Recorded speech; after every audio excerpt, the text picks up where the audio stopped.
Students, I am from ICI School Pindi Game. Now start the lecture of the day, grade 9 subject Pak's Islamic Study. First of all मैं आपको आज का message deliver करती हूँ।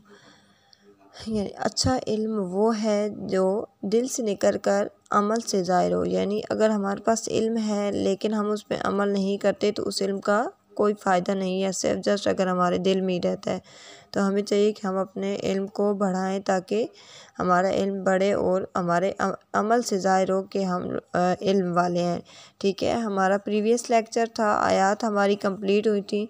ठीक है, 25 तक पहला पोर्शन आयात का हमारा जो है वो कंप्लीट हो गया था। इसका जो फर्स्ट क्वेश्चन है शर्रत दवा भी सी क्या मुराद है। ठीक है, ये आप लोगों ने जो है वो होमवर्क करना है, इसका आंसर लिखना है नोटबुक पे। अब हमारा जो है वो हदीस का पोर्शन स्टार्ट हो रहा है।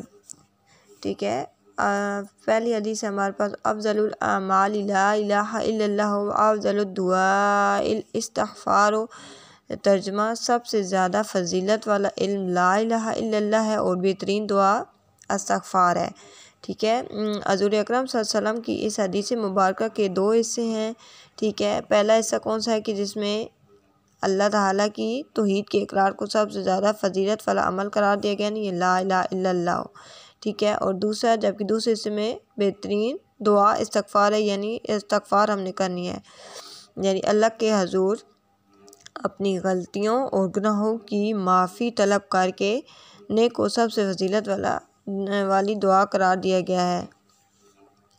हदीस के पहले हिस्से में अफ़ज़लुल अमाल ला इलाहा इल्लल्लाह यानी अल्लाह के सिवा किसी को इला न मानना, यानी अकेला न मानना, मानने का इकरार और अपने अमल से इस अकीदे का इज़हार सबसे फजीलत और अज़मत वाला अमल है। ला इलाहा इल्लल्लाह में लफ्ज़ इला से मुराद ऐसी ज़ात है जिसकी इबादत जाए, जिससे बेपनाह मोहब्बत और अकीदत हो, वो अल्लाह की ज़ात है। यानी अल्लाह के सिवा कोई भी इबादत के लायक नहीं है।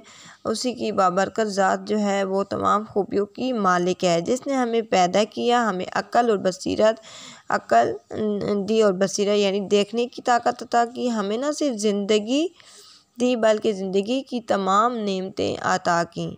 ठीक है, हमें चाहिए कि अपने कौल और फ़ेल से इसी ज़ात को इलाह माने, इसी की इबादत करें और इसी से सबसे ज़्यादा मोहब्बत करें।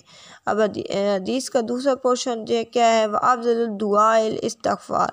दूसरे से में इरशाद है कि अफ़ज़लुद दुआ इस्तिग़फ़ार यानी बेहतरीन दुआ अल्लाह से अपने गुनाहों और नाफरमानियों की माफ़ी मांगना है।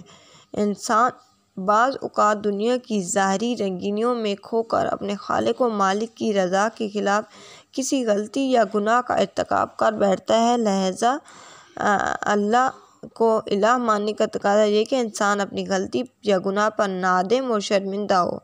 ठीक है, यानी उसकी आंखें जो है वो शर्म से झुक जाए और वो शर्मिंदा होकर अल्लाह से माफ़ी मांग ले और अपने रब से अपनी गलती की माफ़ी मांगे, क्योंकि आखिरी निजात इस वक्त तक मुमकिन नहीं है जब तक अल्लाह हमारी गलतियों और गुनाहों को माफ़ ना कर दे।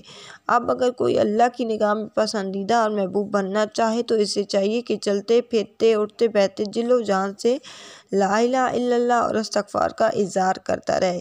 यानी ये दो काम हमें करने हैं।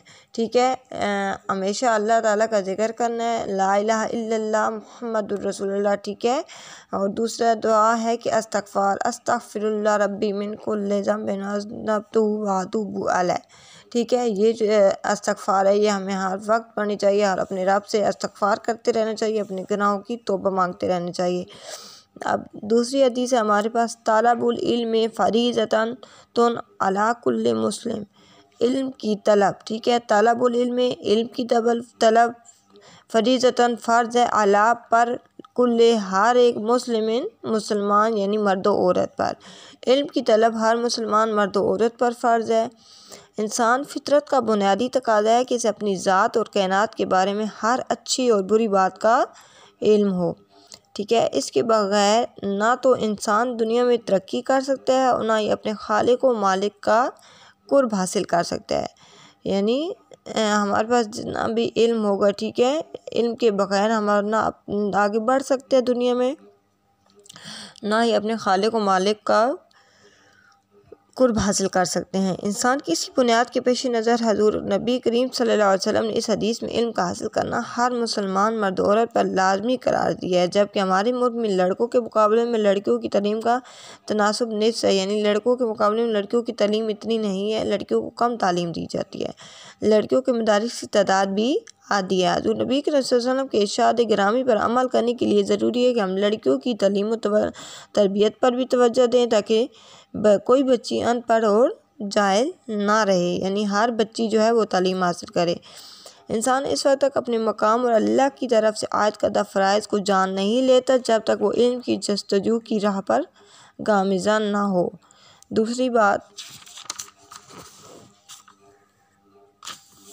ये है कि क़यामत के दिन अल्लाह ताला की अदालत में अपने फ़राइज़ और ज़िम्मेदारी के मुतालिक जवाबदेही करनी है, इसलिए हर नेकी और गुनाह का, अच्छाई और बुराई का इल्म हासिल करना भी ज़रूरी है कि कौन सी चीज़ जो है हम जो काम करेंगे वो नेकी का होगा या नहीं होगा, गुनाह का होगा या नेकी का होगा, अच्छाई का काम है या बुराई का। हर काम करने से पहले हमें ये जान लेना ज़रूरी है, तभी हम दुनिया में कामयाब हो सकते हैं और आखिरत में अल्लाह की अदालत भी में भी सुरखरू हो सकते हैं। आगे हमारी हदीस है, हदीस नंबर 3, खैरुकुम मन तअल्लमल कुरान व अल्लमहु, तुम में से बेहतर वो है जिसने कुरान सिखाया और इसे दूसरों को सिखाया। खैरुकुम बेहतर है, मन से तअल्लमल कुरान जिसने कुरान सीखा, व अल्लमहु और इसे दूसरों को सिखाया। तशरीह अब इसकी क्या है, कुरान मजीद कलाम इलाही है जिसका मौजू क्या है, इंसान है। ठीक है, कुरान मजीद का मौजू क्या है, इंसान। ये किताब महज नमाज और रोज़े की तालीम पर मुश्तमिल नहीं है, बल्कि इंसानी ज़िंदगी के तमाम पहलुओं ख़वा वो दुनियावी हों या आखिरवी। ठीक है, यानी वो दुनिया के हों या आखिरत के, माशी या माशरती हों, यानी उनकी माश से ताल्लुक़ रखते हों या माशरती यानी माशरे से, सियासी हों या साइंसी, सब के बारे में ताअबद रहनुमाई रखती है। ताहम आखिरत में भी इस वक्त तक कामयाब नहीं हो सकते जब तक हम अपनी दुनियावी ज़िंदगी को कुरान मजीद के सांचे में नहीं डाल लेते। इसलिए ज़रूरी है कि हम कुरान पढ़ें, समझें और अपनी ज़िंदगी में इसकी पैरवी करें, नहीं जिससे दूसरों को इसका पैगाम बजाए इस पर अमल करने की तरकीब नहीं। यानी कुरान मजीद में हमारे लिए दुनिया और आखिरत की भलाई है, तो हमें कुरान मजीद की तिलावत करनी चाहिए।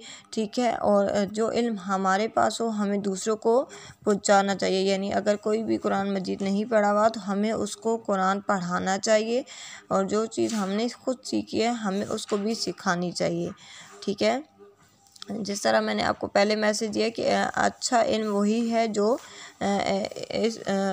जो दिल से निकल कर अमल से ज़ाहिर हो, यानी हमें इल्म तुम्हारे पास है लेकिन हम उस पर अमल नहीं करते तो वो दूसरों तक नहीं पहुंचाते। तो इस हदीस में भी यही चीज़ है कि हमारा इल्म इस वक्त तक ठीक मायनों में नहीं इल्म जब तक हम उसे आगे ना फैलाएं, दूसरों तक ना पहुंचाएं। तो इसलिए आपके पास कोई भी मालूमात हो तो आपको अपने भाई बहन से शेयर करनी चाहिए ताकि आपका इल्म फैले और अगले बंदे को भी फ़ायदा हो।